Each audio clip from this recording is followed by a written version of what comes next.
আমার দামি বাড়ি নাই, দামি গাড়ি নাই, দামি বিছানা নাই, ওই দামি বিছানার থেকে টেনে টেনে নামাইয়া নিচে চাটাই বিছাইয়া শোয়া দিবে। আরে তোমাকে আমাকে একদম পুরাতন চাদর দিয়ে ঢেকে রাখবে। সন্তান এসে চিৎকার করে আব্বা আব্বা বলে ডাকবে, ডাকের সাড়া দিতে পারবো না। পর্দার আড়ালের মা সন্তান সে মা বলে ডাকবে, ডাকের সাড়া দিতে পারবো না।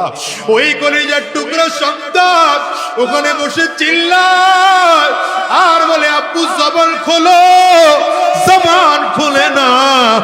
আব্বু জবাব দেওয়ার মতো শক্তি নাই। একদল লোক চলিয়ে যাবে বাজার থেকে কাফনের কাপড় কিনে আনার জন্য, একদল লোক চলিয়ে যাবে সাবান কিনে আনার জন্য, একদল লোক চলিয়ে যাবে বাঁশ কিনে আনার জন্য।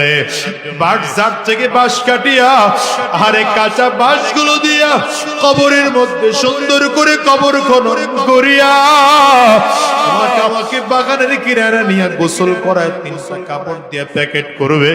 একটা মাথার মধ্যে বাঁধিবে, আর একটা কোমরে বানার, একটা পায়ের মধ্যে বাঁধিয়া জানাজাটা কমপ্লিট করাইয়া তিনজনে ধরাধরি করিয়া লাশ কবরের মধ্যে নিয়ে নামাবে। ওরে দুনিয়ার যুবক, যদি চোখে পানি না আসে কান্নার বান্দরে মালিকের কাছে মাপ চাও। আরে কবরের মধ্যে লাশটা যখন নামাবে পায়ের বান খুলে, মাথার বান খুলে, মাজার বান খুলে দেবে। দুনিয়ার যুবকেরা